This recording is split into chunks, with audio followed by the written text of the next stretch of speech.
Transfer news tried to spare them, but we are getting the performance reviews done. This is the ArsenalVision post-match podcast. My name is Elliot Smith. You can block me on Twitter, Yankee Gunner. Happy Father's Day, everybody. If you have a Father's Day in the region where you are listening to this, and if you are a father, happy Father's Day. If you have a father, happy Father's Day to that person. If you think you may be a father at some point in the future, or potentially are a father, but you're just not totally sure, happy Father's Day to you too. Although I would suggest in the latter category, you might need to be doing more to earn the accolades. But, you know, you do you.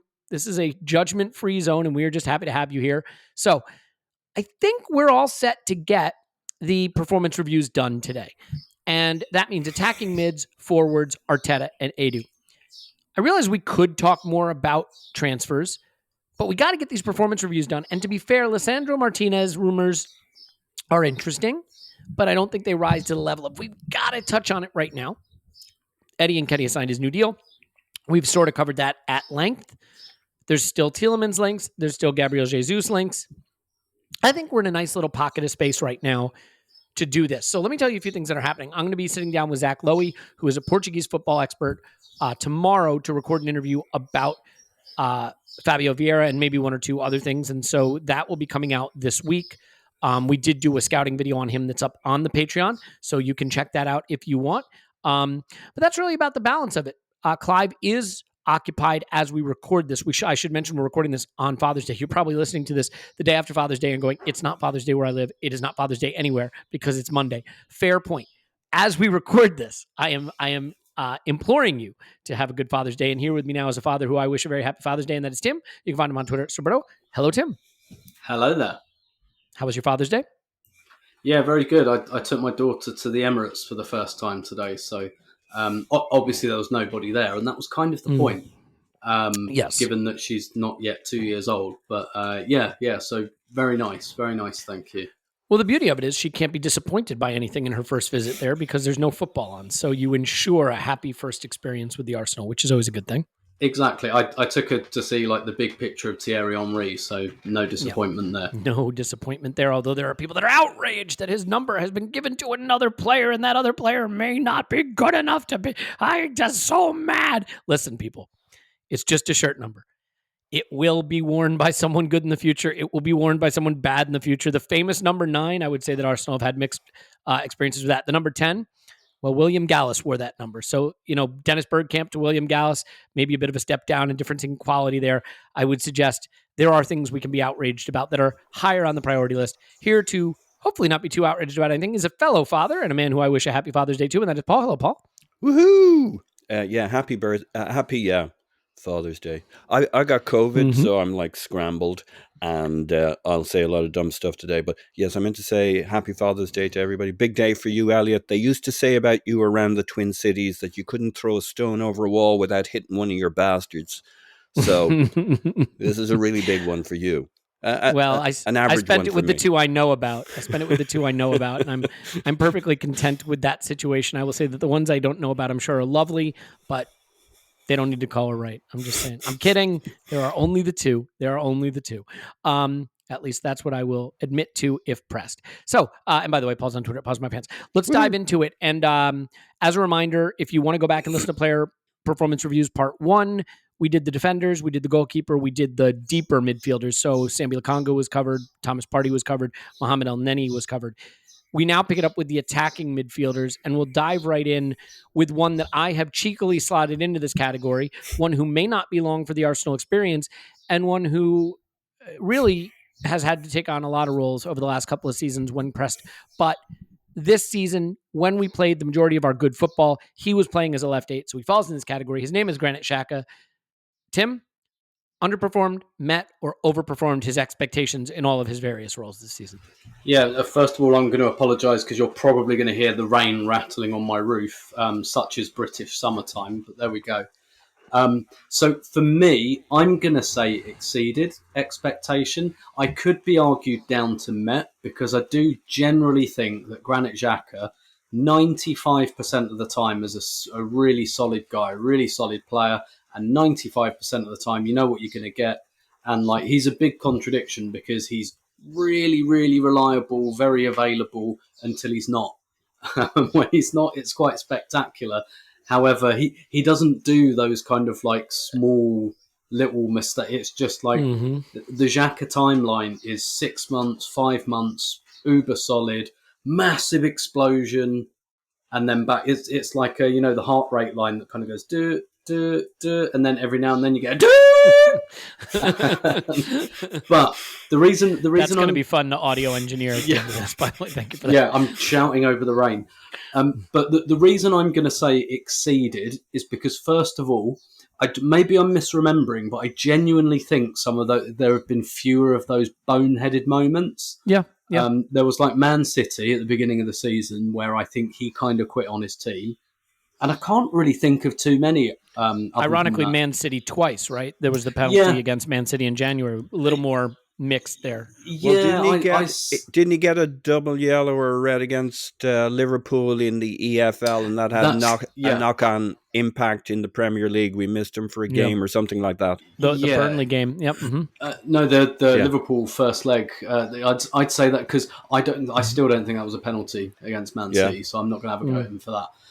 But the Liverpool red card, but but generally speaking, and particularly given that we've given him a new position and one that he's not particularly familiar with, I mean, I wouldn't say he's not comfortable with it. He's looked comfortable with it. And look, we've all had the conversations about how we can do better there, and that's fine. But he has not been a problem this season, which when you consider we've given him that new position, and not only that, but we've all, I think, asked that question. When Partey was signed, we were like, "Oh, can Xhaka's I don't want to call it ego, but can his personality handle not being the guy in midfield?" And you look at the amount of touches he takes now, the role he's playing. He's not the guy in midfield anymore. He's the guy who's being asked to do a job. And the question, I think, has been thoroughly answered. He's fine with it, and maybe we will assign things to him that. Slightly harshly. So I'm going to say exceeded. If you'd have told me in August that Xhaka would be playing this position, left 8, and would be decent to very good for pretty much the whole season, I'd say that exceeded my expectation personally. Yeah, I think that's entirely fair and probably right. I it's difficult, right? Because I think when we set this out in the first episode we said we didn't want it to be an expectation that was like, oh, the player is bad and player did better than bad, and so they exceeded, right? The expectation is what the club needed from that player or expected from that player in that position. With Xhaka, it's tough because I think Xhaka was largely, consistently, reliably pretty good all season, as you said. And the fact that he wasn't, in my view, what we need in that left 8 position, I don't think is a reflection of anything he necessarily did wrong so much as limitations of the player in terms of his traits, his characteristics, right? Yeah. And I'd just say as well, I think Arsenal know that as well. I don't think Arteta put him there going, this is the position for him. It's like, he probably knows he's in a shallow grave at the moment. He's like, oh, this isn't my position. This isn't the one that's being earmarked for me. I'm sure he knows that. I'm sure Arsenal know that. And so Arsenal's expectations, I think, would have been at the very least met, but maybe even exceeded. Yeah, I think that's probably fair. I'm going to go with met I'm going to go with exceeded in the sense that I think all season long, Granit Xhaka was reliably pretty good. I don't think at any point we saw a run of games where Xhaka wasn't a solidly consistent contributor to the team. And with Granit Xhaka, I think this is interesting. I think his last 2 seasons have arguably been his best with Arsenal because we've gotten the relatively, I would say, high end of decent, low end of very good range that he performs in, but we've gotten it consistently. And when I think there's been a frustration with Xhaka at times in his Arsenal career, it was the random handful of games a season when he really was well off it, well below the needs, or made silly errors, or his limitations were more exposed. And I don't think we saw that. I will stick with the fact that we need a different quality at left 8. I think the club know that. They've gotten Vieira. They may be getting Tielemans. Both of those players can play in that position. I do think it raises the question of whether or not Xhaka will be here next season. I still think it is a possibility that he will not. That's probably a conversation for another time. But Paul, where do you land on Xhaka? Yeah, I'm going to go with exceeded. I know people will assume because it's me, because it's Xhaka, blah blah blah. But I do remember it a bit different in terms of a season. I think people were at their wits' end with Xhaka in January. That's my Xhaka meter as I remember it. Interesting. Okay. Mm-hmm. He'd had the Man City thing. We were in such a pickle over that January break, and I'll be honest, I was at my straining point with Xhaka and shenanigans and stuff. It just felt like there was one instead of one a season, because that was my thing. Well, it might happen once a season. Now it hadn't happened a second time, and we were under such stress. And he was the senior midfielder around, etc. And like the reason he's exceeded is because he was so solid from there on. And I would say, apart from one or two moments, so much what we needed him to be as a, if you like, a vice captain, under the radar captain behind Lacazette, and he's fit into those roles that he's done things that we all generally said he wouldn't do. He was happy to be second string to Party, or let other guys have the central spot, El Neni, Sambi, or whatever, and he'd go and do a role that was more attacking than he was suited to, and he'd suck it up and do a pretty good job pretty much as an attacking aid, apart from when he gets to the box. He got himself in good positions in the box, but he wasn't the right guy. But he did everything beyond his abilities to fill in there. And just as a last thought, you and I talked about Xhaka when he was pulled off in the Everton game. No offense meant. After 70 minutes, and you were like, we were discussing what does that mean, and I'm like, I'm still not feeling it. I'm not feeling this means something. The Xhaka, like, I can half feel that there's something going on here. My bet is he'll stick around.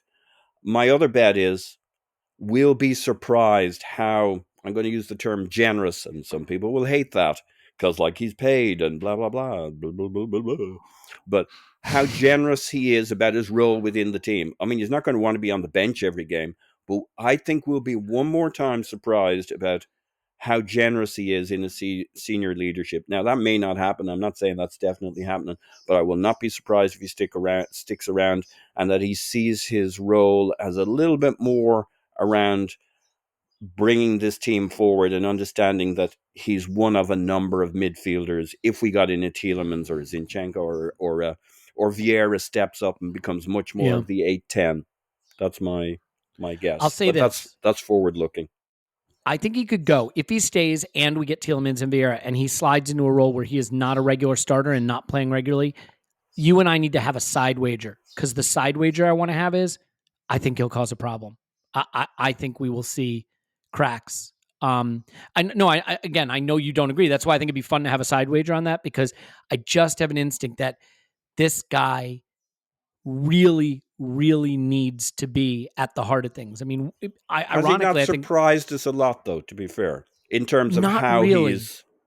Really? I think he's been extremely consistent, Paul, in the sense I don't mean in terms of performances. Like, when Party came in, we thought that would be an issue. And, like, he has adapted to doing things he's not comfortable with. He's lost the captaincy. He's responded. He's had other people do the captain. Like, we thought it was a big deal when he handed over the captain's, handed it back to Nketiah. That wasn't what it was about. He understood his box and he was fulfilling it, and he didn't want to, I think time and time again he stepped up, not just footballistically. Anyway, we'll see. I think he's been fine. And all I'm saying is, I think, and this is just ad hoc judgment of the character, the guy, of what he needs and what's important to him. Yeah, I don't see him being someone who long term will be able to take it lying down, not being a starter. But we'll see. Sure, I don't think that'll happen. I absolutely accept that's how people see him. I'm just surprised that he has this range, and I just wonder if there's one more step in it. Maybe he won't be like, if we bring in new players, it won't be like Arteta and him will have talked, and we'll be okay with what the scenario is going forward, and he may just be a bit more generous than we expected. Anyway, we'll see. And look, the one thing he has going for him, he has no risk of losing his place in the Switzerland squad or anything. He's not one of these players that's going to feel like he needs to earn his national team call. Let's leave it there for Xhaka. We always get off to a slow start, and we need to start to get the momentum propelling. But I think we all sort of agree that, roughly speaking, he's sort of just on the high end of met or just on the low end of outperformed expectations. With the one caveat, since Paul raised it, and I think it's interesting, we really saw him do well once Partey did we see Xhaka play well at any point this season when Partey was gone? Because once we lost Partey, we struggled. I mean, I guess he was good in the run, the 3-game run. United. United, Chelsea, and West Ham games. So, yeah, fair play. Okay. Martin Odegaard should be an easy one. I'm going to say overperformed expectations, but you could say met because the expectations were high and he was good. I'll start with you, Paul. My basic take on Martin Odegaard is we need more from him, and there is more to come, but the loan wasn't a completely unequivocal success every single day. There were ups and downs. I think we saw more consistent ups, more consistent leadership. He sort of stepped into the technical leader role for us.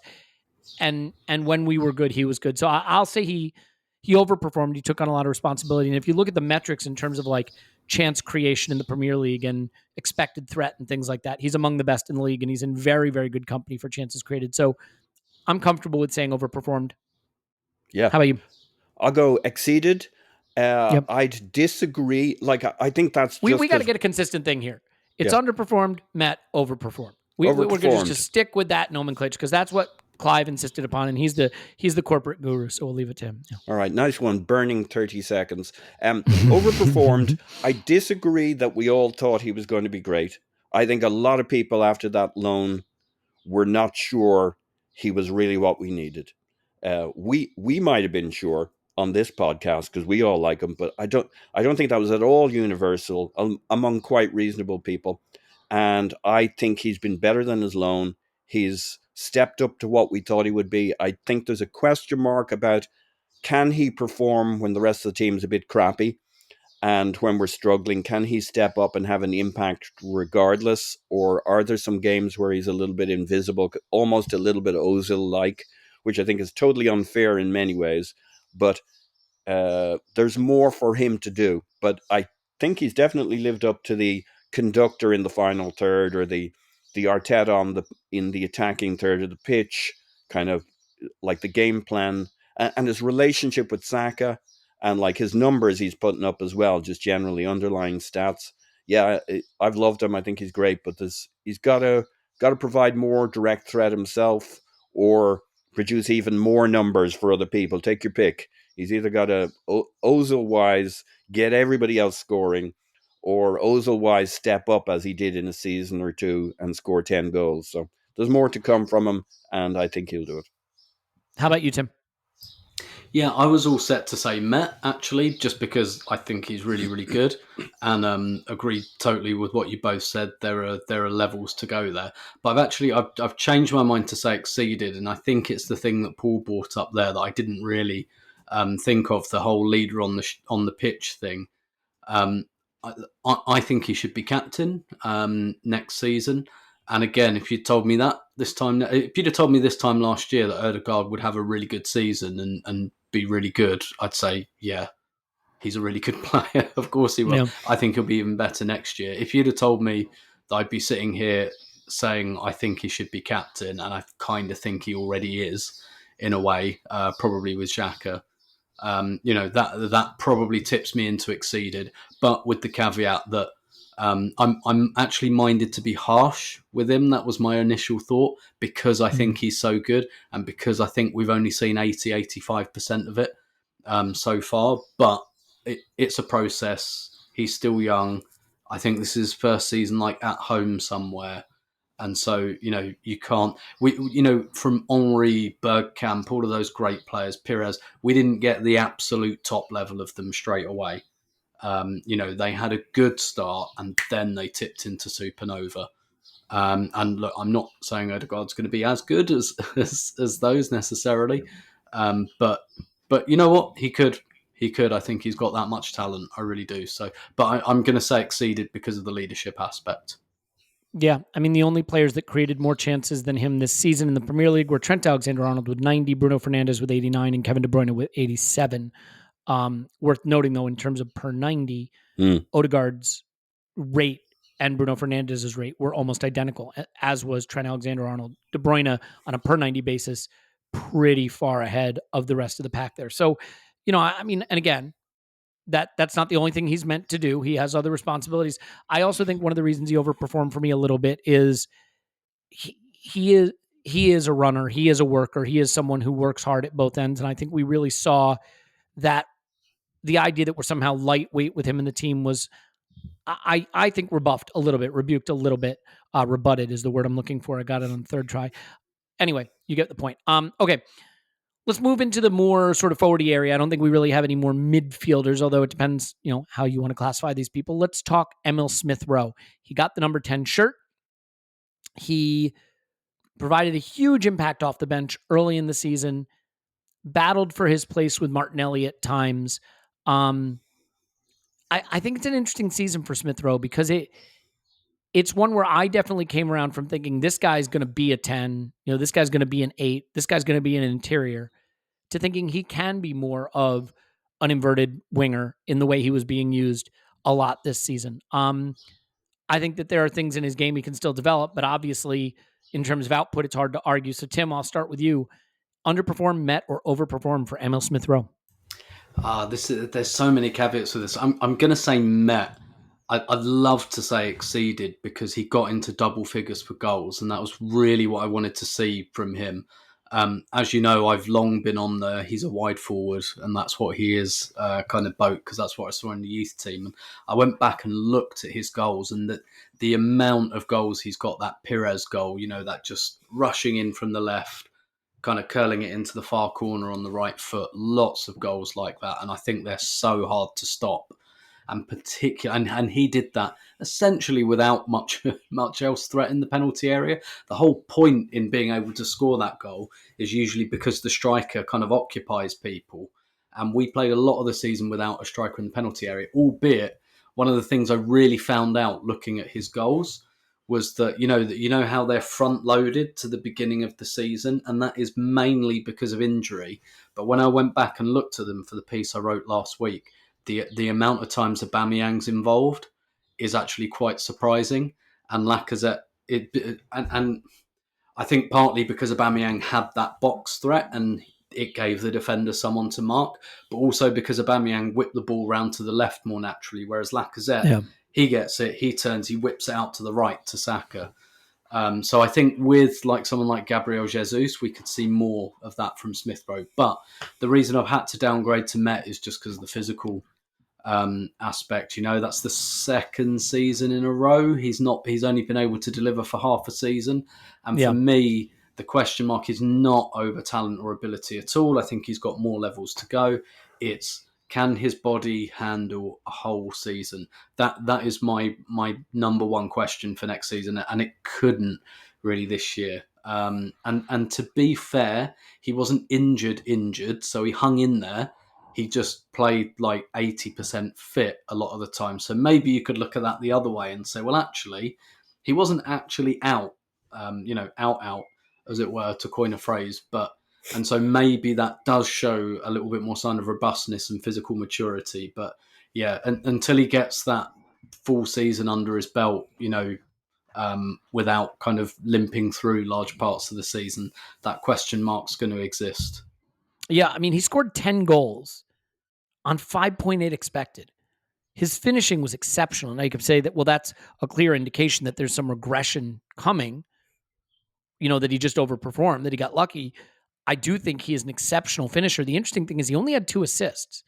It's funny. He was in the 93rd percentile for non-penalty goals and 72nd percentile for non-penalty expected goals. Good.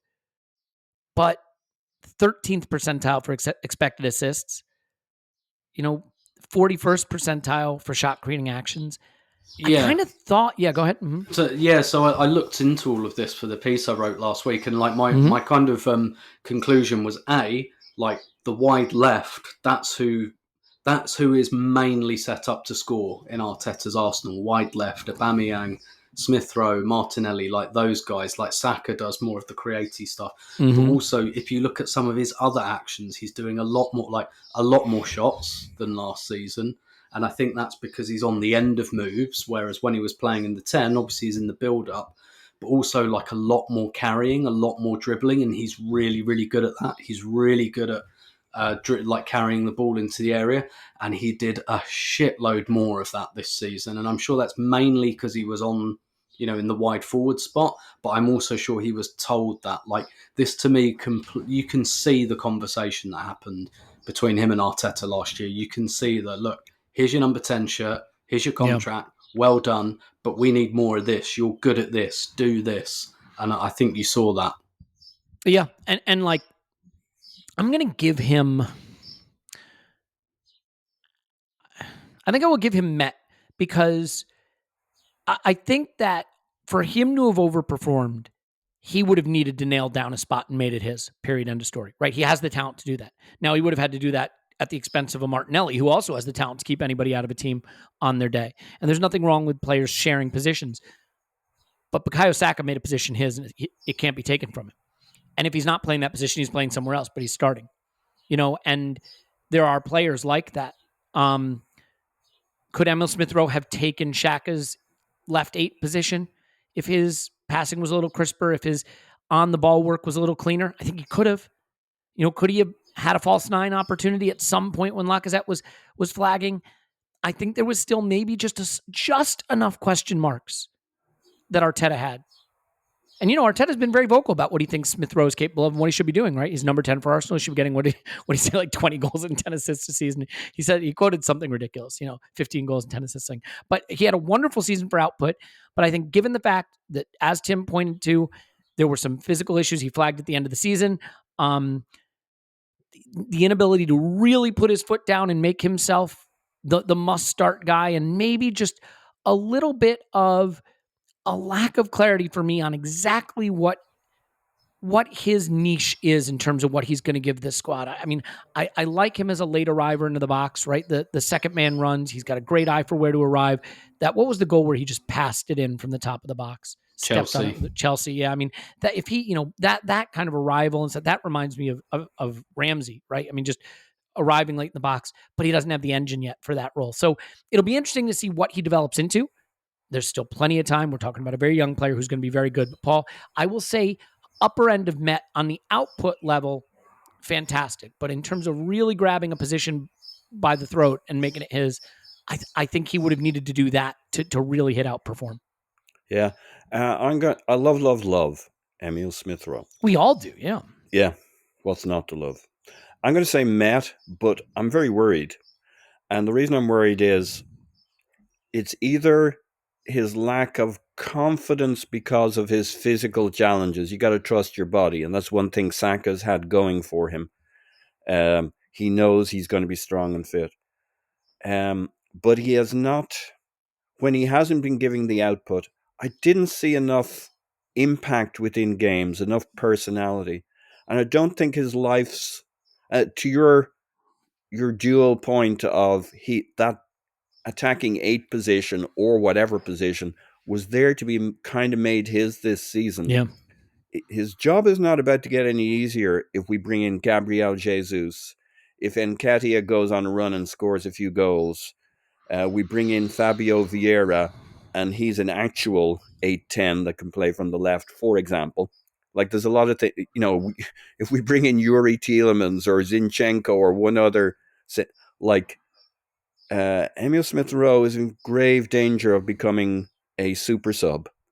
Where if Martinelli performs the way he should, I know we'll have 5 subs and we shouldn't worry about who the starting 11 is, but his job is about to get twice as hard. And we may look back on this season and feel that this Met was a bit of a missed opportunity bordering on underperform, because it was there to be had, and next season it's going to get real if we do all the things we should do, it's going to get real tough to work out why Emile Smith Rowe, whom I love, should be a starter. And he just needs to impress, whether he plays for England or for Arsenal, when he's not scoring goals and impact. Like, it can't always be pass and run. You have to have your own threat. You have to pull players towards you and embarrass them more often. And I think that's what he needs to do next season, and quickly. Yeah, and you make a good point. The positions he plays, or position, however you want to look at it, it is getting a bit congested. He played 1,921 minutes in the Premier League. Martinelli played 1,860. So they really did split it. They both started 21 games. Smith Rowe had the 10 goals, but on 5.8 expected. Martinelli had 6 goals, but on 7.2 expected. 6 assists for Martinelli versus 2 for Smith Rowe, and Martinelli had, a bit more expected assists per 90 and expected assist total. So they are players that I think are very different. But to Paul's point, I think one thing Paul pointed out that is really jumps out to me: Martinelli can press like mad and run for days and get up and down the wing and really do the work in a way that Smith Rowe doesn't always look like he's able to do. And I definitely think that when I look at the ability to stay involved in games and not get too peripheral, Smith Rowe will have to be better off the ball, I think. It does look like we are going after these pressy, front-footed forwards, and Smith Rowe can be that, I think. Maybe it's just a case of his athleticism coming up a notch, his engine just improving, and whether that's possible, we'll find out. Tim, you type. Yep. Mm-hmm. Could I just say one thing? Like, I genuinely mean he could be competing with Eddie Nketiah and Fabio Vieira, because if either one of those has a good run, then Gabriel Jesus is still going to start. Saka is still going to start. Jesus will be coming off the left wing, or Martinelli.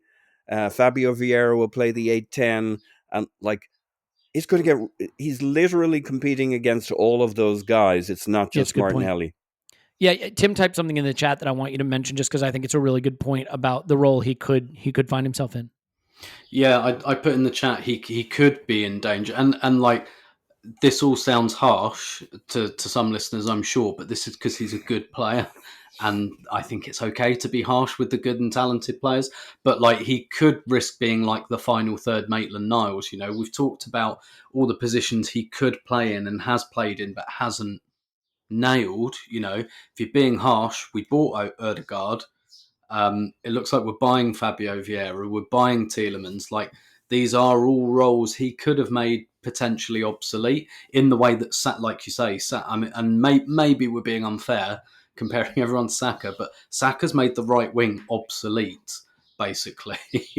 It's like there is no question, with that one. So he could just fall into a bit of a rotation. That might be good for Arsenal. That might be, that might be absolutely fine to have like a high-end player who can do all of those roles. But for him and his career, he should be looking, I think, at that left wing role. He should be looking at that and saying, right, I've got to make that mine, and that means I've got to fight tooth and nail with Martinelli, and that's a bbig fight. Yeah, it is. And by the way, like, this could come across as concern trolling. If you're listening to this and just being like, what are you guys talking about? He's amazing. He is a super talented player that we are very lucky to have. And yet there is this sort of pivotal moment in your early 20s where like the opportunity opens and you grab it with both hands and you become a star in that team and you just go into the stratosphere. And that's like what Saka's done and where he's headed. Now, the idea that Smith Rowe has to right now be where Saka is, that's not the point.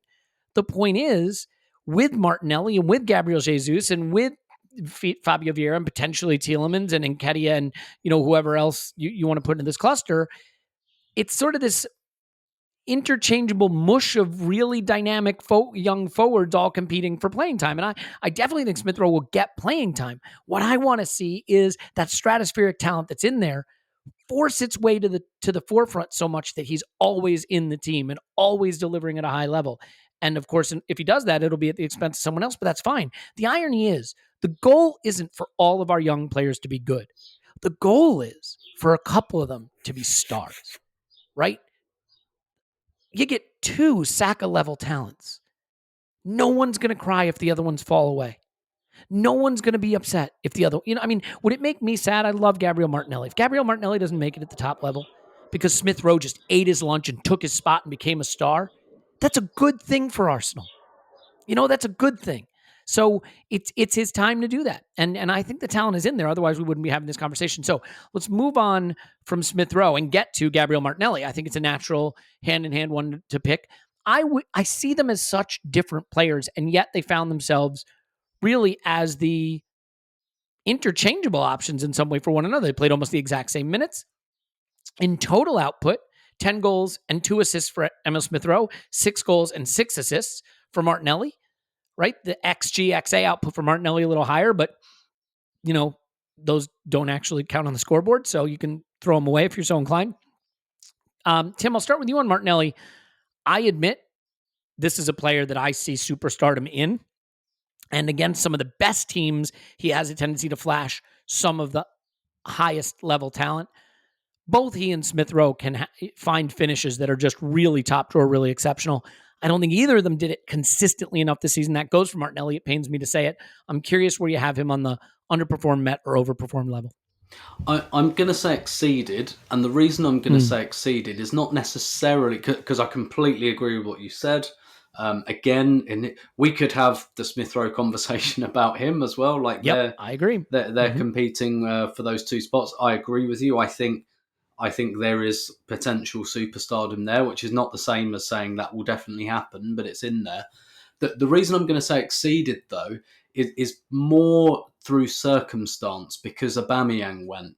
And, before December, Martinelli wasn't really getting much of a look in because Aubameyang was a big blocker for him. And obviously, Aubameyang, that problem went away for Martinelli. And the instant that happened, Martinelli starts starting and he starts most games. So that's why it succeeded, because if you look at where he was in October, November, where he's getting very few minutes and we were going, shit, when are we ever going to get this guy in the team? When are we ever going to see him? And then from some quarters, not from us, but from some quarters, Arteta hates him and all of this. And then Aubameyang goes and bang, he's an absolute regular after that. So that's why it succeeded. But that's not, that is a situation he forced, I guess, because Arteta trusted him enough to do that in that scenario. But yeah, he's gone from very much a bench player who is coming on for the last 8 minutes or so to a starter. So that's why it succeeded. But, I won't be this generous this time next year because I'm expecting things from Mr. Martinelli. It falls in the exact same bucket for me as Smith Rowe in the respect that too good not to be doing more. And the only difference is, here's where age comes into it. Paul, Eddie Nketiah, Emile Smith Rowe, Martinelli, Bukayo Saka. Nketiah just turned 23. Smith Rowe's just turning 22. Martinelli and Saka just turning 21. If Nketiah did this season what he did this season at 20 going on 21, I would probably feel differently versus 22 going on 23. And those are biases that maybe I need to throw away, but I have sort of a time scale in my head of when you should start to see the real end product of a first team starter kind of player. Martinelli being 1 year younger than Smith Rowe means that he gets sort of 1 year of grace in my evaluation of him. But, players do develop at different times. Their bodies develop at different times, and they're ready for, big boy football at different times.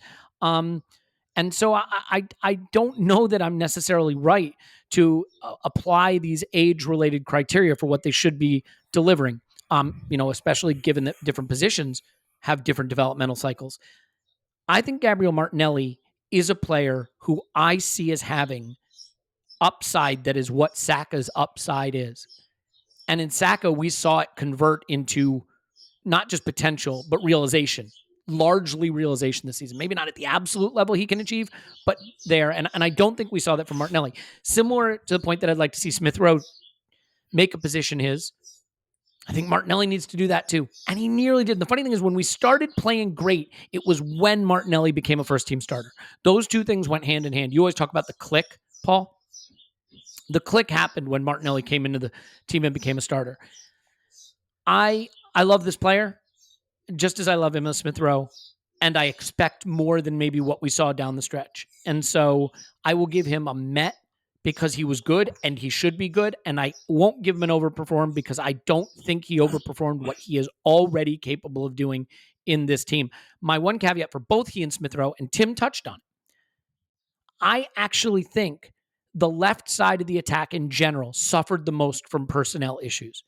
They suffered when Tierney was out. They suffered when Tomiyasu was out. Because if you remember, what did we do when Tomiyasu was out? We let Cedric go forward and we held Tierney back. And they suffered from having Xhaka in the left 8. Not because he's bad, but he's just not through bally. He's not 1-2-y, right? He's not combination-y. And where did Lacazette go? Lacazette ran away and hid in the right channel, right? In the right half space, or dropped back into midfield. And the player that I think struggled the most to capitalize on our better attack were the players playing in the left side. If Martin Odegaard was playing left 8 all season, I think you would have been maybe having the same kind of conversation about Bukayo Saka. So I'll give that as a caveat. I'm going to give an upper end to Met. Where do you have Gabriel Martinelli? High-end Met. While I agree with everything you lads said, what I would say, like Martinelli has never really had a starting spot in the team, and he got one this year, and I think once he got his starts, he looked really good for a while. I think he ran a little bit out of gas, and that's a lot of strain on a young fella. Not everybody's Saka. And I think to expect he was going to perform at those levels from the moment he got in the team, that's generally not how it works with a young talent. You get a run, then they take you out for a while, then you put you back in again. Problem was we were putting back in Smith Rowe, wasn't necessarily completely fit, so we were putting maybe Martinelli back in when we should have rested him.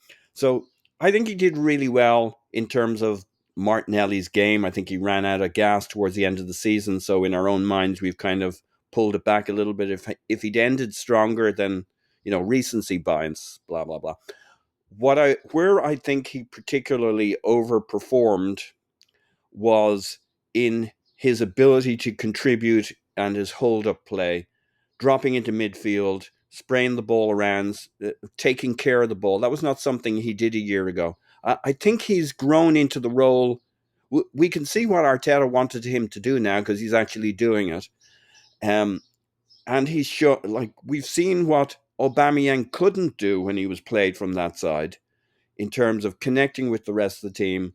Aubameyang worked hard and did his best, but when you see Martinelli doing it, you see a guy who's committed to on and off the ball. Very often he'd bring Martinelli on to cover a left back who was struggling or to shore up the team defensively on the left side, because he went from not being able to trust Martinelli to trusting Martinelli when he needed somebody to be trusted on that side. I think he's brought all that on. You can't assume that. That's what you hope for in a young player.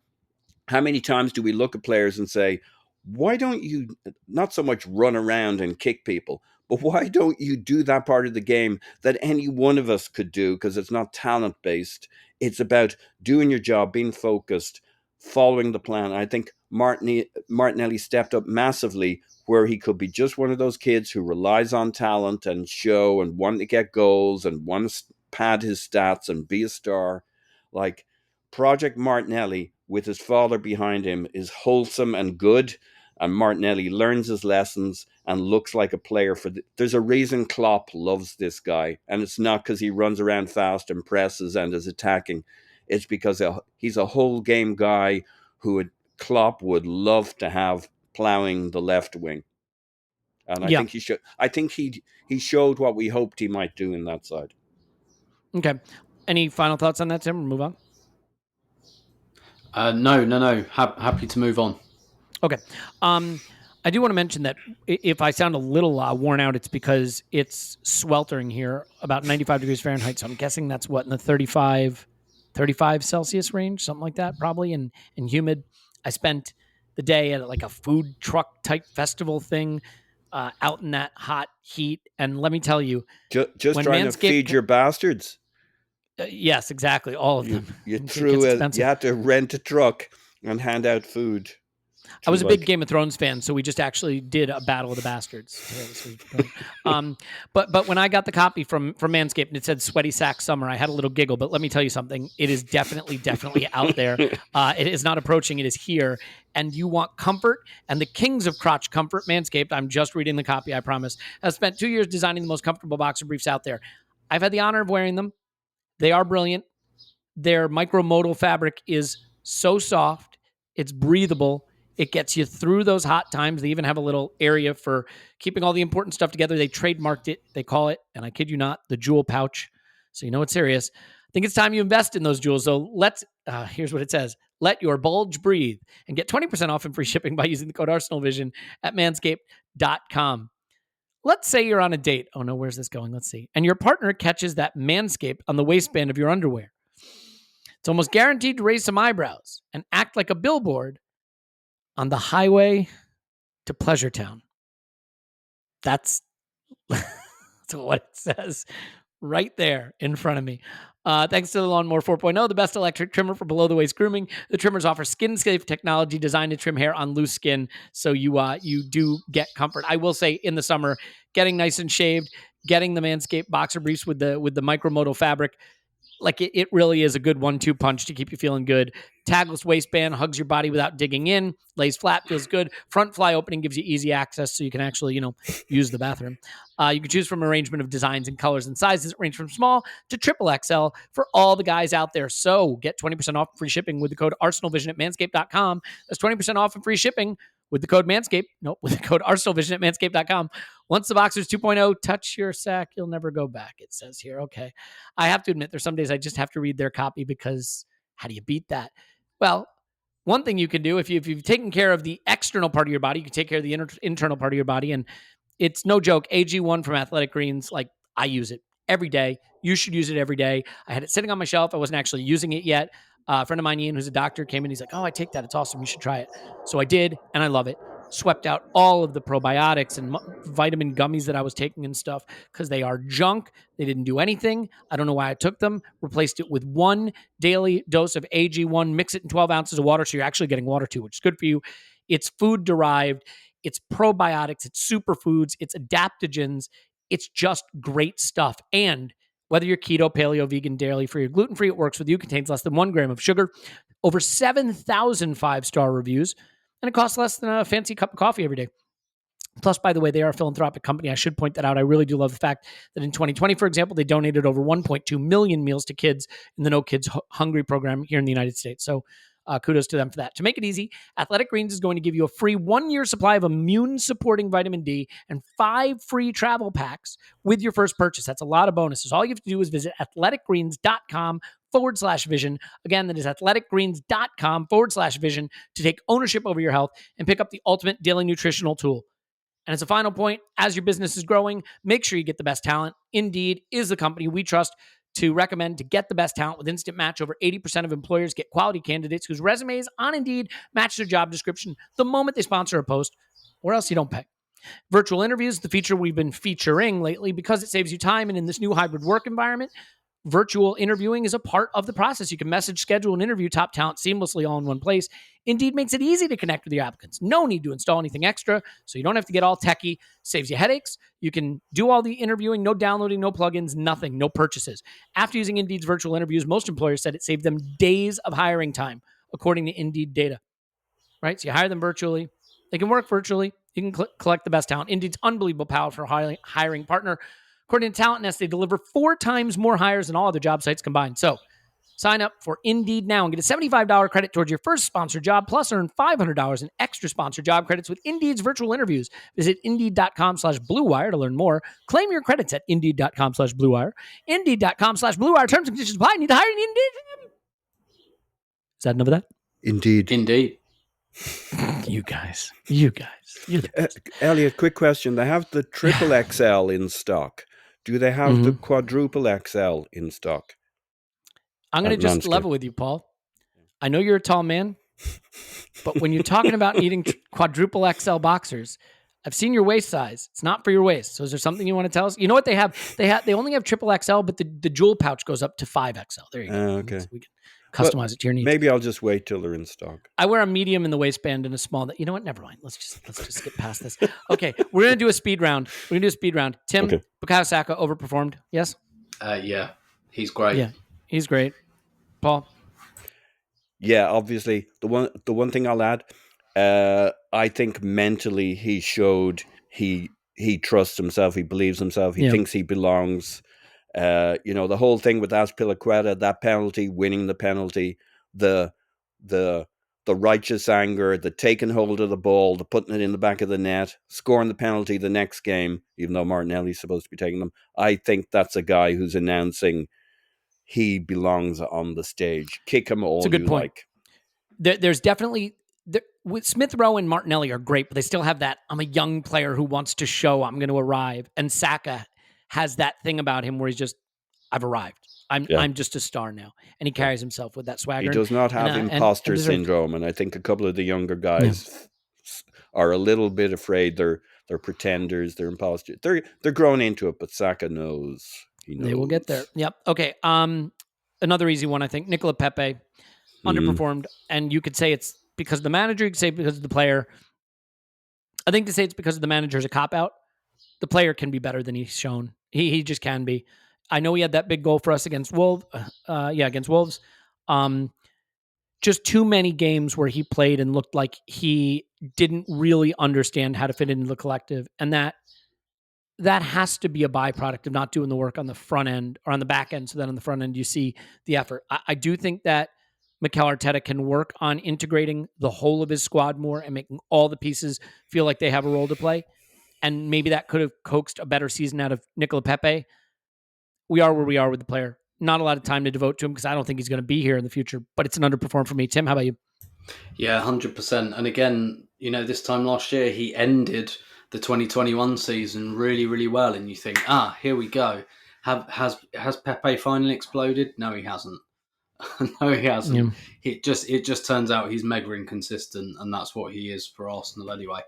For my part, I completely lost interest in this player quite early in the season. I wasn't invested in the idea of him playing, the idea of him coming on. I was just like, this guy's just waiting to go out the door. We're all waiting for him to go out the door. Not interested anymore. And I felt like that for quite a long time, to the point that, like, mentally, in my mind, he stopped being an Arsenal player probably around Christmas. And whatever, good luck, but sorry, not interested.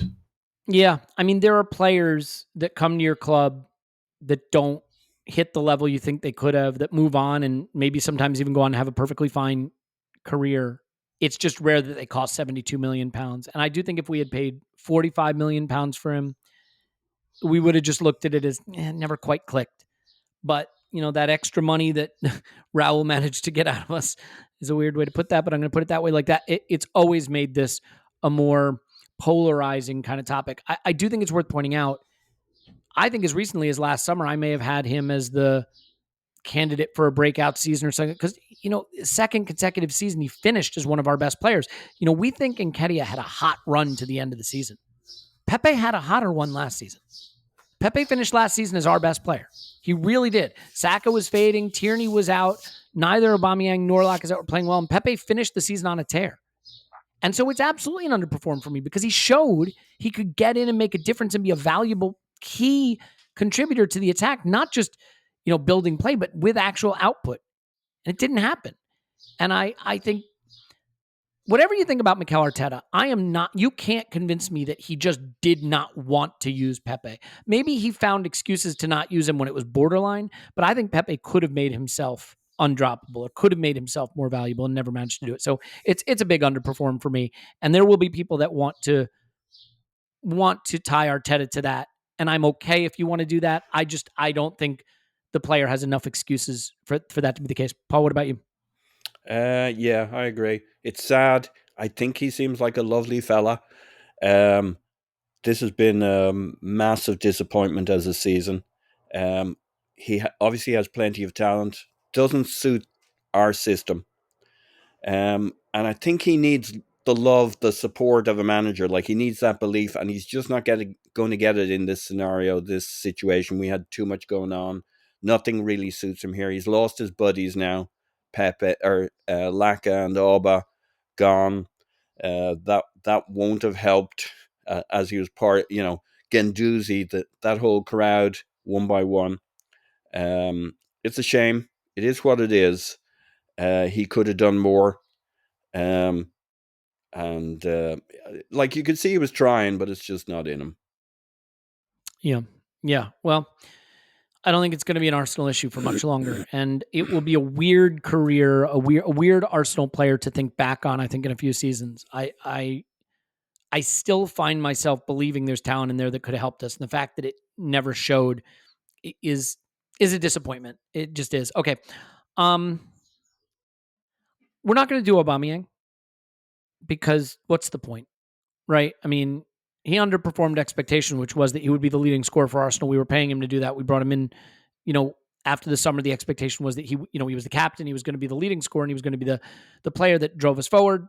Obviously didn't happen. Whether or not you think that's his fault or Arteta's fault is immaterial, because Pierre-Emerick Aubameyang left the club in a way that it cannot possibly be viewed as a positive for anybody involved. So underperformed for Aubameyang, and if you want to say it's not his fault or it is his fault, that's for you to decide, but I don't think we need to cover it. So let's go to two players that were here for the whole season. I believe the last two we're going to cover, and then we'll do Arteta and Edu. And let's do Lacazette first. And I find it really tricky, a difficult one, because going into the season... Do you? I do. I think it's tricky. Because I don't think I thought very highly of Lacazette, if I'm being completely honest. And I don't think Lacazette had a very good season. I think he underperformed expectations, which is do literally anything that a striker does, please. Did he have one goal this season from open play? 2 goals from open play? He had 4. I think it might be 2 from open play. Yeah. Yeah, 2 from open play. I mean, obviously he had the equalizer against Palace, because I was there for that, and I remember that one very clearly. And Southampton. Yep. But you absolutely cannot deny that from December to roughly April, when we were great, he did a lot of really important things. He had a lot of really good games. Pitch.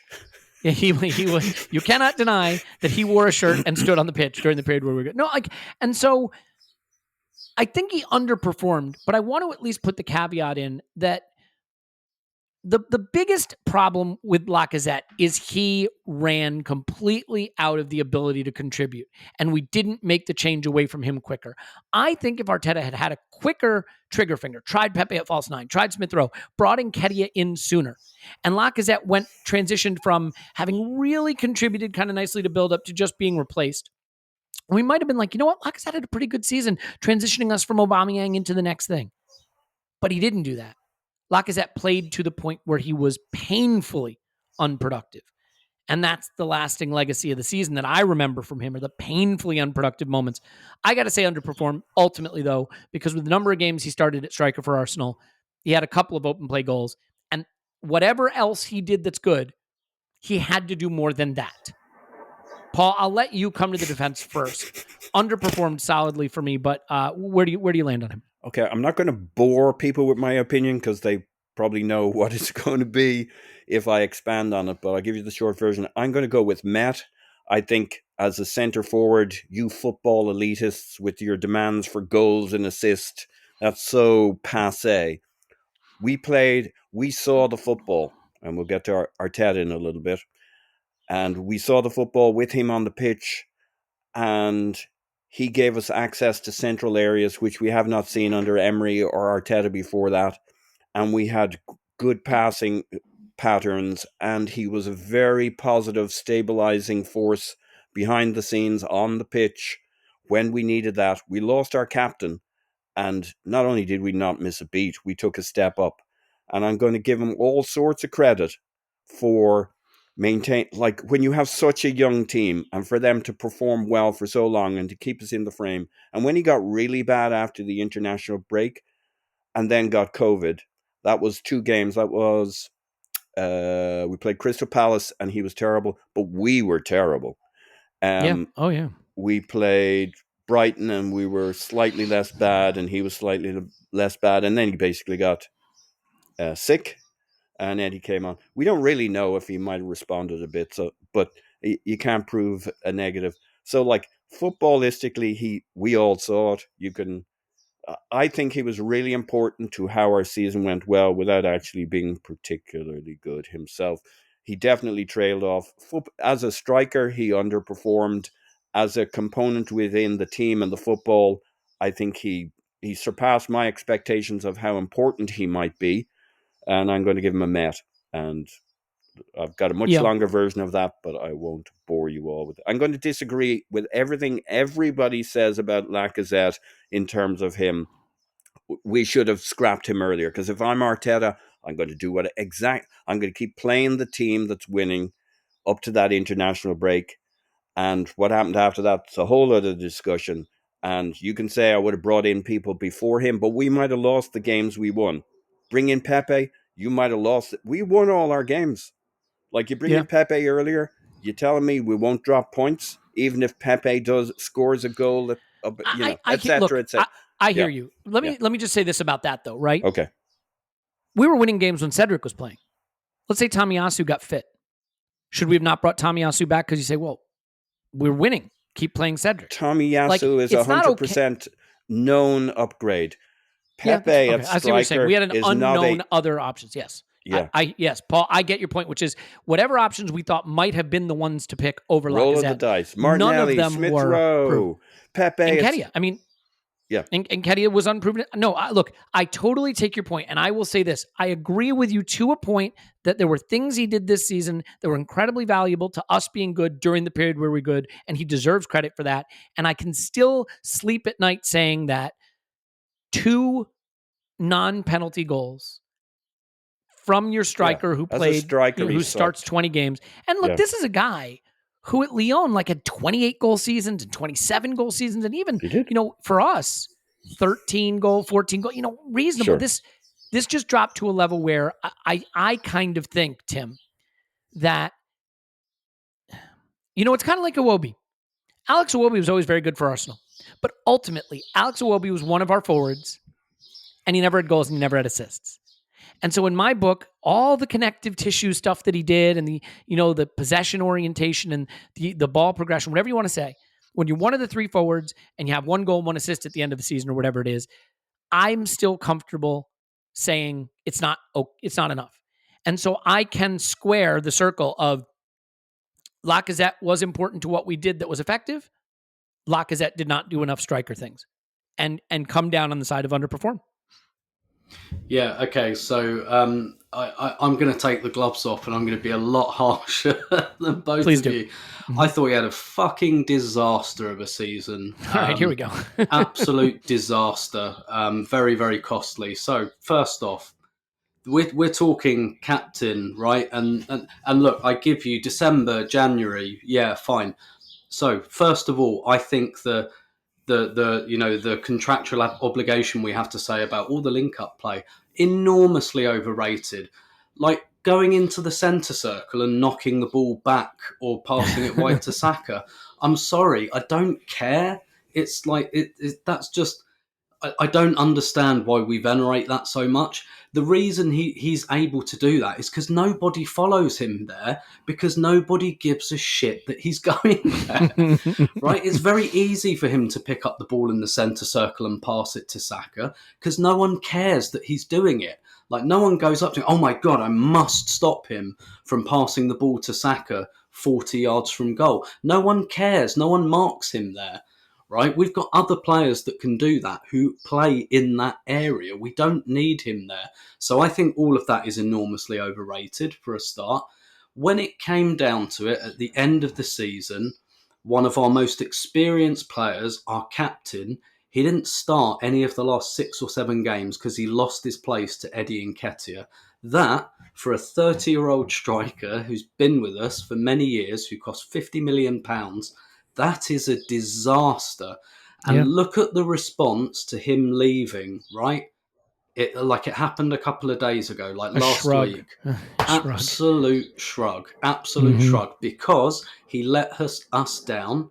And as a senior player, I think you can say that. He let us down at a crucial moment. I've watched all these other players. And the thing is as well, right? So the December, January stuff, the thing is, I don't accept that his performances dipped. I think what happened was that he's just doing the same stuff he always does. It's just it got figured out. Very quickly, these teams who aren't Norwich and Leeds were like, oh, he's just going to go to the halfway line.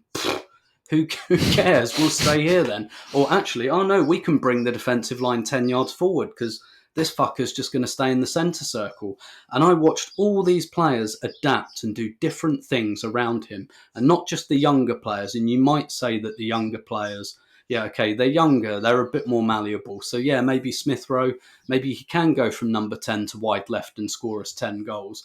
I watched Granit Xhaka go to left 8 and play in areas that, I didn't think I'd ever be, and I saw him do that fine. Okay, Lacazette would not adapt when it became absolutely crystal clear that teams were pushing their defensive line up 20 yards on us, and we needed him to do something different. We didn't need him. I mean, it would have been nice if he could have become Thierry Henry. And I know, there are things that you're not, but he would not adapt. He wouldn't change. He didn't respond. And for a senior player, I think that's inexcusable, basically. And also, I still have big problems with his lack of fitness. I still think, and look, there might be everyone's made up differently and everything like that. But again, this is a 30-year-old player. And I listen to our fans talk about him like he's fucking 40. He can't really run, and he can only he's supposed to be in his physical prime, and he's not. I think it was a disaster of a season, enormous underperform, because he's better than that. I don't think he's a shit player, but I think he had a terrible season. So there you go. Where you and I diverge, who peed in his coffee? No. I mean, I think a lot of that is right, and where we diverge is simply this. I think the stuff he did when we were good in build-up, it was actually a bit more impactful, a bit more. I think it was a little bit more hurtful to the opposition than just a square ball out to that. That would be my only. I don't have a lot of pushback. My pushback would basically just be because, I was saying for a long time, I don't even think he's that much better at hold-up play than Aubameyang. I don't think Aubameyang should be out on the left. I think he puts his back to goal and he plays a wall pass or he gives it sideways. I do think that there was some stuff he did during that good run where he was turning, carrying it past a player, playing slightly more hurtful, progressive balls. But look, the numbers don't lie. He's in the 2nd percentile for non-penalty goals. He's in the, 26th percentile for shots. He's in the 40th percentile for expected assists. So it's not like he was laying them on a plate. Goals and your assists, goals and assists. And your I know. Shots. What's funny is if you look at the areas where he has the big green bars on FB Ref, there are things like tackles, dribblers tackled, interceptions and pressing and stuff. So the credit I'm giving him is more for the effort and commitment he made to doing the dirty work that had to be done for Arteta's system to work. But as I said to begin with, Tim, if you said to me, we could have a guy who had 12 goals and 4 assists at striker, 12 non-penalty goals, and would be a slight step down in linking play, I'd absolutely take it because those goals win you games. The reality is Cristiano Ronaldo was terrible in a lot of ways as a player this season. But United needed his goals. At the end of the day, they needed those goals. And there is a point at which goals make all the difference. And I don't think you can have a striker who scores 2 non-penalty goals. I think Ronaldo massively underperformed despite his goals and cost his team in more ways than he helped. He's just the only guy who actually shone at any point. And that's it's a great debate. Yeah. I think that's the exact opposite of Lacazette. I think he looked terrible as a striker. Absolutely underperformed as a striker. Met expectations in terms of his impact on the team. We should do a podcast special where the prerequisite before it starts is Tim and I have 7 pints and are basically shit-faced, and then we argue about Lacazette because we don't have the time to do it now. I have one question. When did the opponents figure us out? Because I've heard this said a load of times. We won everything up to the international break. We were all shit against Crystal Palace and Brighton, who had already figured this out in that we played them already and they'd neutralized us the way they did. And we were terrible after I don't know that it was that they figured out Lacazette. I really don't. And then we didn't see Lacazette. So it's not a trick come back at you, but I'm not actually sure when we think they figured this out, because there were those 2 games. Those guys were already good against us because they just pressed the fuck out of us, and we're not very good against that. I don't know that it was a Lacazette issue, but I could be wrong. I'd pinpoint it about that Wolves away game, February the 10th, and to be absolutely fair, Lacazette had a really good chance in that game to score, and I wouldn't have a go at him for. I mean, he should have scored it, but But we kept winning, didn't we? In spite of, and we kept winning 1-0, and hanging on for dear life for the last 20 minutes because teams were working out. I'm not a snob, Tim. They've got nothing on the counter. Yeah. I mean, if that goes the other way, like that's the problem with like football being a low scoring sport is, as we saw with the Emery unbeaten run, right? Like you can get a lot of false reads off just results, as silly as that sounds. Where did this team of young kids get their character to withstand all that pressure and get those 1-0s and their 2-1s? Well, you know me with character. I don't care about it that much. Granit Xhaka. You like the wins. Look, I'll say this. He was terrible. Don't get me wrong. He was terrible, but he met expectations in terms of the mysterious contribution in the middle of the pitch and our football happening despite it. If we had Sadio Mane and Mohamed Salah on the wings and Lacazette did the stuff he was doing, you could just about talk me into the idea that there's enough goals in the side that the role he's playing was sufficient. But when you've got a 20-year-old Bukayo Saka and a 20-year-old Gabriel Martinelli... But there were enough goals in the side. You take that period from when the football clicked to the international break, we were scoring the number, like Scott's been through the numbers with me. We were getting the points, we're getting the goals, we're getting the goal difference. It's like you really could have a really long conversation on stuff. But like, I will say this: one of my favorite stats that was going sucked. Like as a center forward doing like the things center forward stuff. Yeah, he sucked. There was a really funny stat making the round at one point. I think it was in January. It was like Harry Kane had more shots in January than Lacazette had for the whole season, or something like that. Or like more shots in 2 games. Anyway, let's do Nketiah. Yeah, and I think it's an easy one. Whatever you think of him going forward, he overperformed expectations, and ironically, through March, he probably would have been an underperform, because he just wasn't trusted once again and he wasn't used. And if we're going to criticize Emile Smith Rowe for not making a position his, and we're going to criticize Martinelli for not making a position his, whatever it was that Eddie Nketiah needed to do to show the manager that he should be the guy, especially when it was Lacazette doing it all by himself and not scoring and not shooting, he didn't do it. But then he got the chance, and you can't argue with what he did with it.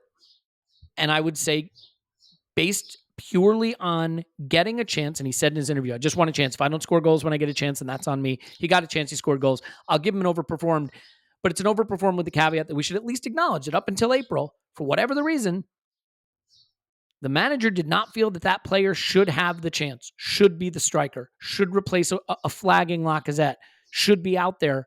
I mean, he hardly played at all, but then he did, and he scored, and so that's his season. Tim? Yeah, completely agree. And in hindsight, probably a player I've been was too harsh on as well. Actually, I say too harsh. I don't think I was especially harsh, but like I probably forgot about his quality. And that's not me saying I think he's like world class or anything, but I think I probably forgot that there's actually a player there. And I think he has improved on other things as well. I've always had the faith that if you put Nketiah in front of goal, he'll stick it in the net. I think he's developed other parts of his game. And actually, one of the things that I thought was quite interesting was the very first time he came back into the team and he was coming on as a sub around Christmas. He was coming on wide left, and I thought he looked good. I thought he looked good carrying the ball. And I think that could be quite interesting, again, if we're in a position where we're chasing a game. And say we've already got Gabriel Jesus, and you go, okay, let's put Nketiah on there, and let's keep swapping them over. Like, I think there's potential there. I think there's more of a player than I thought, while acknowledging that it's a small sample size, and I still, I don't know that he's going to be absolutely brilliant for 5 years or whatever. But look, he's just been given a 5-year contract, and there's a bit of blowback, but not an awful lot. So that's an exceeded for me, and let's see what happens next. Yeah, I mean, he played. I mean, if I just said to you, top of your head, guess how many Premier League minutes Eddie Nketiah had this season, Tim? I'm going to say, well, given that he played most of the last 6, I'm going to say in the 500-600 minutes. Yeah, he had 835 minutes, and about 730 of them came in the last run of games, like the last 8 games. So, like, he'd played about 120, 130 minutes prior to the last 8 games. I just don't see how that is acceptable for any player who's a first-team player. Like, any player. I don't care how fringe you are. Charlie Patino, fine, but like Eddie Nketiah should not play in 130 Premier League minutes at 22 years old, period. He should be playing more. It's an underperform. But he got 730 minutes on the run-in and performed and delivered at a very, very high level. So I land on overperformed. I just think what an interesting conversation it is to dive into why he couldn't get more than 130, 150 Premier League minutes prior to that run-in. So it's an overperform for me, but Paul, I at least think that conversation about why weren't there more minutes there earlier, I think it's an interesting one. Yeah, and I think we know the dynamics of that conversation. We needn't go through it again. Look, I'm going to go with Met, and not to be clever, but if you'd asked me at the start of the season, did I think, or maybe, within his role within the squad, did I think Eddie and Nketiah could do enough for the club to want to sign him to a new contract? I thought he could. Did I think he could contribute to this season significantly, especially if you told me Aubameyang would drift out of it very early on? I would have expected him, like, I'm an Eddie believer. I think he did really well when he got his minutes. As a small sample size, we still all have questions whether you think he's great or might be good or is okay. Such a small sample size. I think he's been really good. I've watched everything I could do on Eddie over the last few years, which there's only so much available, but I'm a believer. I thought he should have a good season for us, and in the end, it all came at the end. I'm going to say met expectations of what the club needed from who turned out to be their second striker, and met my expectations. I think he's got loads of upside. I think he could be really, really good. I'm so pumped that we signed him. I have a quick question for Tim. Who was the last striker that Arsenal produced out of our academy or Hale End? Like, we just don't produce strikers like who've become a factor for us. Like, Charlie George is one that jumps to my mind. But like, did I miss something in the like, we produce wingers, we produce midfielders, we produce the occasional defender, or we produce fullbacks. If you want to get technical about it, Niall Quinn, I think, but he didn't really do it for us. But he went on to have like a good top level career. That's Jesus. Genuinely, you're right. Like, as in, like, made it. That's the last one I can think of. And I'm kind of amazed. It's like a function of last season and like the trajectory of the narrative. But it's amazing we're not fucking stoked about it. Now, I understand why. I don't want to be telling people they're wrong not to feel the way they like. I was there. I get it. But like, this is fucking nuts. But anyway, that's what next season's for. I think he's going to be really, really good. And he met my expectation.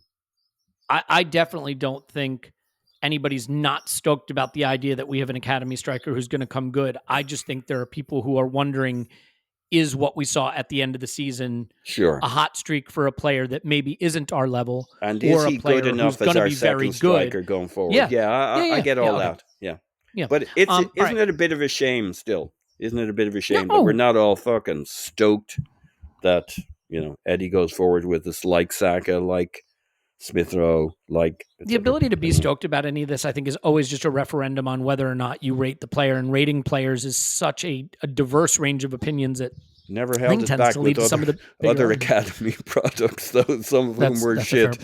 But anyway. Yeah. Okay, anyway, Tim, Arteta, overperformed, underperformed? Matt, what do you think? I'm gonna say Matt.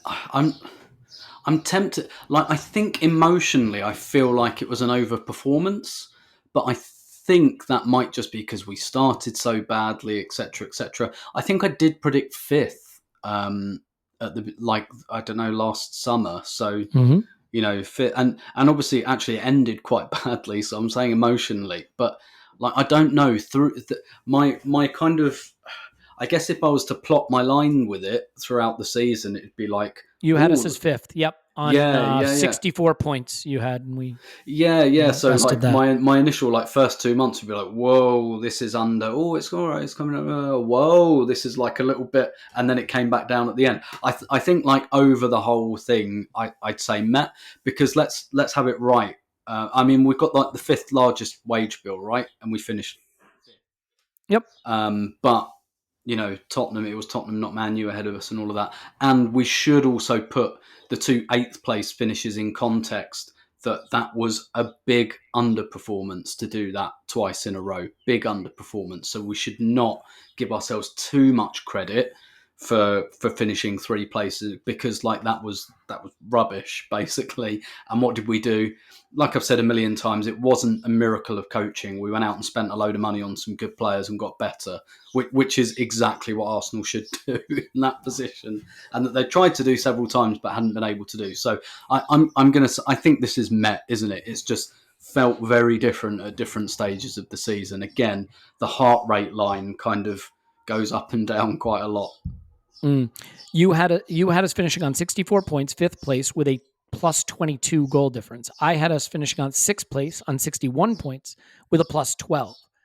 Paul had a 6th place, 61 points with a plus 18. We did finish 5th place, 69 points with a plus 13.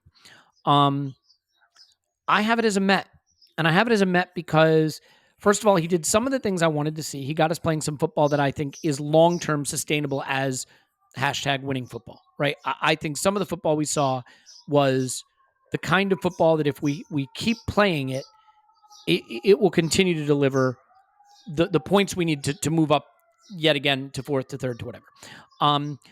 I think he once again demonstrated maybe some weakness in usage of the squad. I think that's still an area for growth. I think in terms of integrating the new players, that was clearly a positive. Continuing to develop the young players, clearly a positive.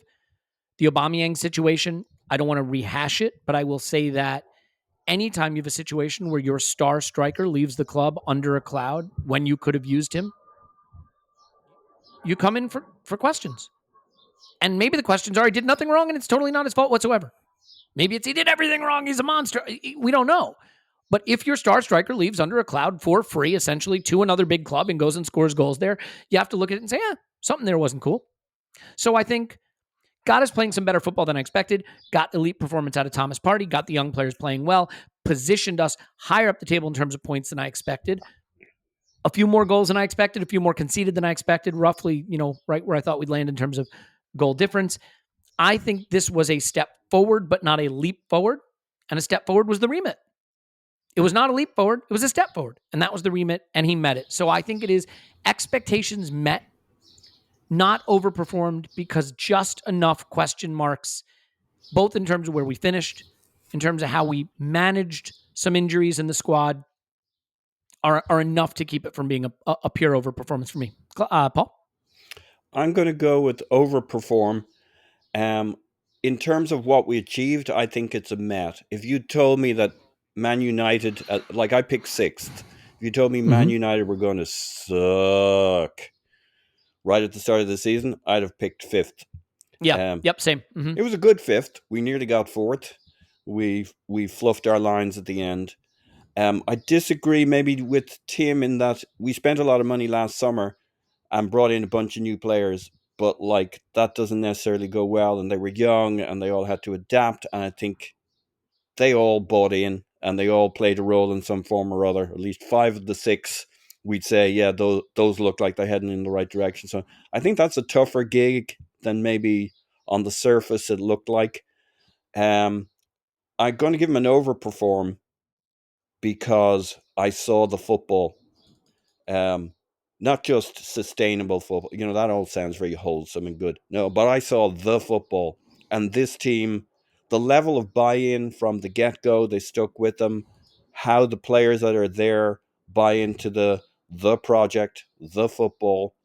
I can see, there's no guarantees. I'm not 100% sure this is all going to work. But my level of hope and belief that the stuff I projected onto Arteta will translate into good to great football with a manager who brings that ambition and inspires that in other. His connection with the fans, and a lot of that credit goes to the fans, to be fair, with the fans, with the team, his alignment within the organization, the response. Like when we went to London, we heard from the folks within the organization, how Arteta himself had sat down with the leadership within the club and said, this is what our relationship should look like with the fans. And he showed video of Spanish fans and how they're involved and how they celebrate. And like, he's saying, this is the connection he gets it, that triangle between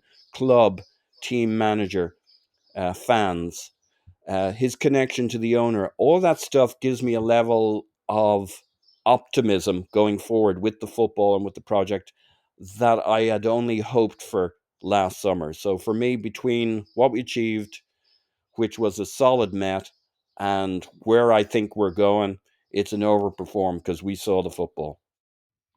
Yeah. I mean, that seeing the football for me was a requirement. So that's probably why we're a little different. But I do agree.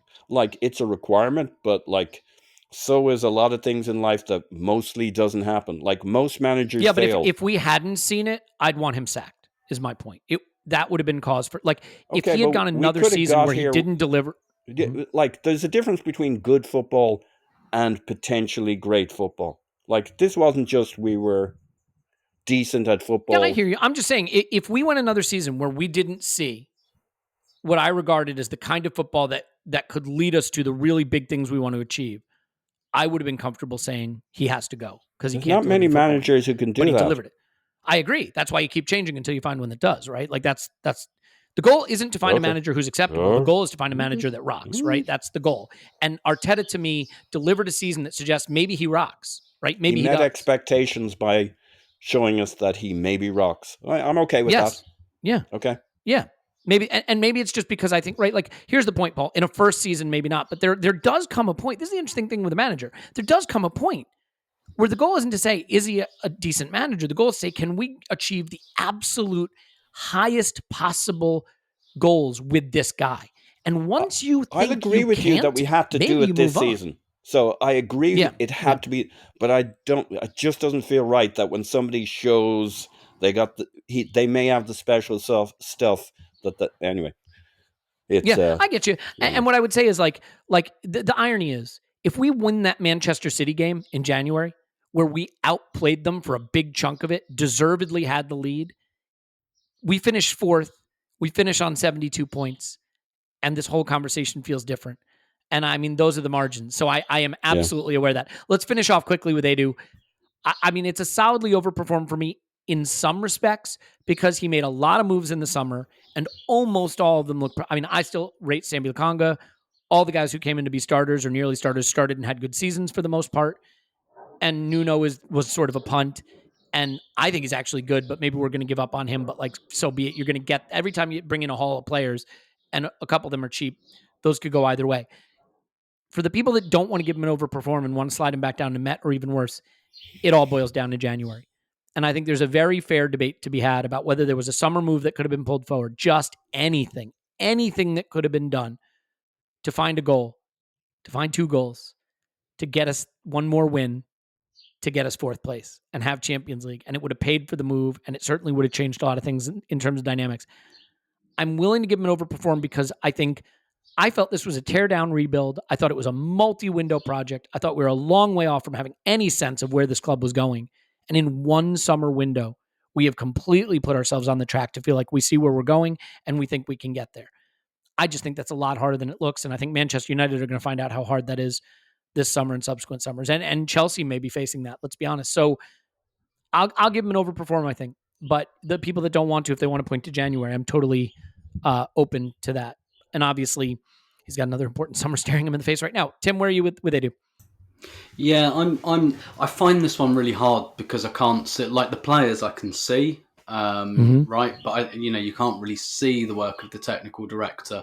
I'd sit and the conversations and blah blah blah, and who's the player that Arteta pushed for, and who's the player that Edu pushed for. That's a good point. Was it Edu? Was it Arteta? And all of that, and we don't. I mean, we have ideas, but we don't really know that. I'm going to say just about over on the basis that you have.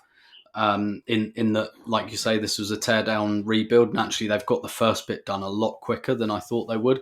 And also, I don't want to, because I was thinking of just saying Met, because I thought, well, we bought 4 players for the starting lineup for quite a lot of money, and they were good.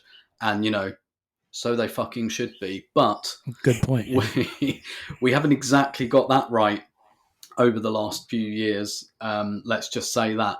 And actually, within that context, when you keep getting it wrong, it's easy to lose your confidence, to lose your vision, and all of that. And what I'm really enjoying about this summer, looking at the players we're linked to, and just going, like, I know what I think I know what an Arteta Arsenal player is now. Like I was looking at some of the data around Lisandro Martinez, and it's just like, oh, he's a right-sided Ben White.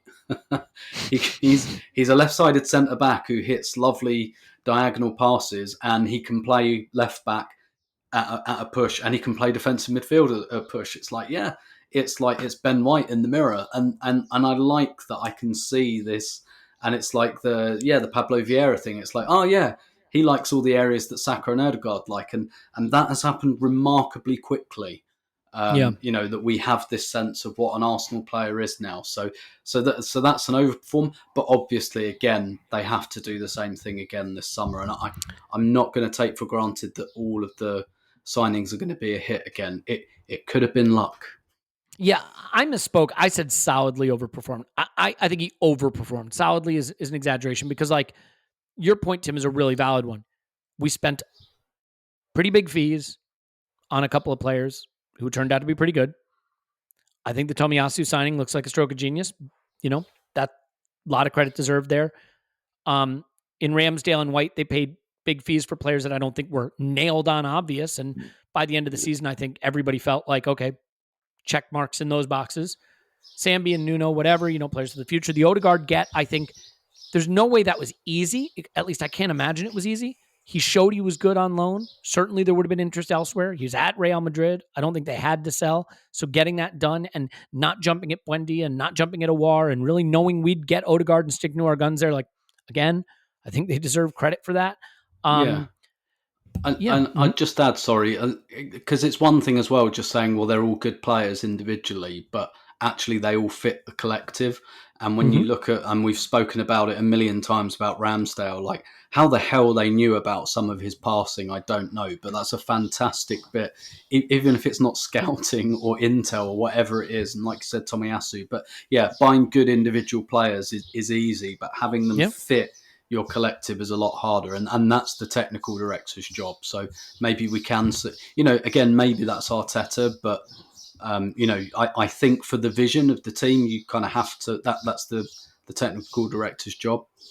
Yeah, and the only thing I'll say is, while you can be critical of January, I'll at least give one piece of credit to them for not doing something stupid and impulsive in January.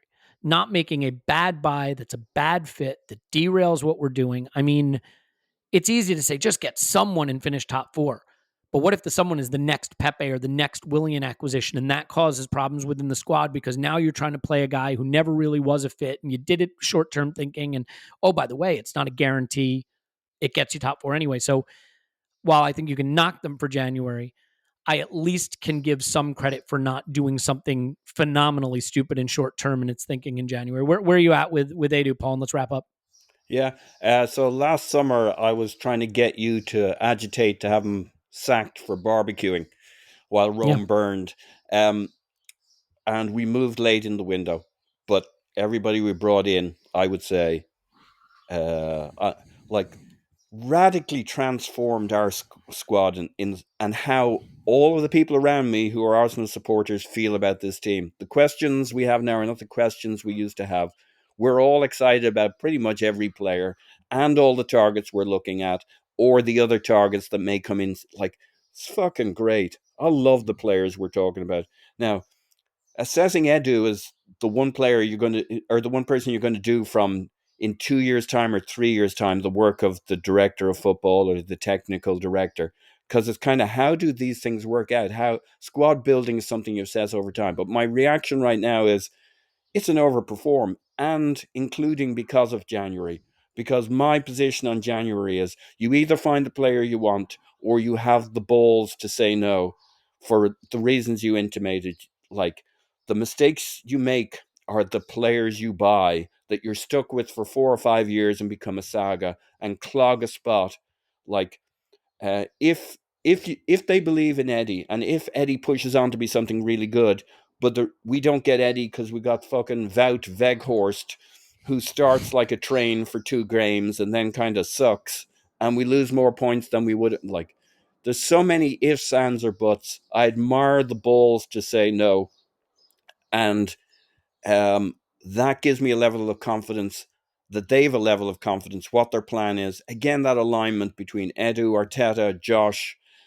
Look how we feel about that and our relationship with the club and the Cronkies. Even if we've major question marks to how we felt about when we thought we were in Stan's hand and he didn't give a shit, and it was like everything before that. Like, I'm sorry, I can't say anything other than overperform versus what I expected.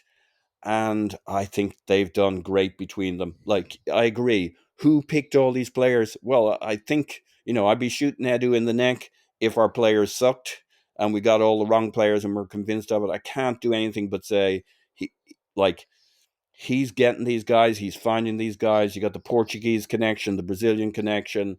Like, how can you not say he's not a major part of this strategy, or at least that they're fully aligned and it's clicking? And so I recognize they all make big mistakes, and both of them, Arteta, Edu, have made mistakes, loads of mistakes, but you can't make an omelette without breaking eggs. They broke a lot of eggs. Get more right than wrong. That's their job. And they can't afford too many mistakes right now in terms of personnel, and they didn't last summer, and it looks like they won't this summer, and that's key. It's easy to just think none of these other clubs that are doing well ever make mistakes. Jesus, but they do. It's just they get it right enough times that the mistakes feel unimportant. And then you just think they're so smart. Well, even the mistakes, they probably had a plan for. You talk yourself into it, right? When teams are viewed as dumb, you look at their moves through the lens of what dummies they are. And when teams are viewed as smart, you look through the lens of how smart they are. And so Naby Keita at Liverpool, a player I thought tremendously highly of, a brilliant signing in my view, probably never got to the level they would have liked, although he's become more influential of late. Like, people don't talk about it. They don't talk about Oxlade-Chamberlain. They don't talk about some of the moves that didn't quite get them where they wanted to go because they've gotten so much right. Well, Divock Origi, I don't know what the plan is. I mean, he never plays. He won them a Champions League. So but he never, know what I mean? It's like they have lots of players where you'd say, No, of course. That's my point, though, right? You're less inclined. But then you look at Manchester United and the scale of things they get wrong, or the scale of things we were getting wrong for a couple of seasons. Yep. The goal isn't to get everything right. It's to get your big things right, have your punts hopefully work out more often than they don't. That has happened. We didn't do something stupid in January. I'm comfortable with that. Look, the thing about judging a technical director, too, is a technical director has to oversee the project, not the window. The window is a piece of the project. So really, we will be able to judge Edu over a series of a number of windows of moving the project forward. And if it doesn't continue to take steps forward, then you have to say he didn't do what needed to be done. We'll see. For now, I'll give him an overperform because he had a hard job from where we were. And I think the amount that we turn, clubs aren't sports cars, they're ocean liners. They turn slow. And I think our turning radius was tighter than I expected this past summer is the best way to put it. Let's leave it there. Tim's on Twitter. Roberto, thanks, Tim. My pleasure as always. Paul's on Twitter. Pause my pants. Thanks, Pause. Woohoo! We got a lot coming up this week. Going to be a busy week of content. And of course, Arsenal are going to surprise us with a whole handful of transfers we weren't expecting, and maybe one or two we were. So that's going to leave us with tons to do. We may have a Lisandro Martinez scouting video coming your way in the next day as well. So keep an eye open for that. Once again, everybody who celebrated Father's Day, happy Father's Day. But I should also say to those of you celebrating, and hopefully everybody celebrating Juneteenth, I know Sunday is the official Juneteenth. Monday is Juneteenth observed. And obviously a very important holiday, and one that I'm glad that we're recognizing more and more. So I wish everybody it occurs to me as I say this, that I don't know what the proper way of expressing that someone should have a good Juneteenth. It sounds weird to say have a happy Juneteenth, but I hope that your observance of Juneteenth is positive. So there you go. A lot of word salad that hopefully resulted in my positive message not being totally destroyed. My name is Elliot Smith, and as I've just demonstrated, you should block me on Twitter at Yankee Gunner. Paul, feel better? Yeah, on the way. Okay, that's good. I hope everybody out there is feeling better as well. We love you, and we will talk to you after Arsenal 10 transfer window nil.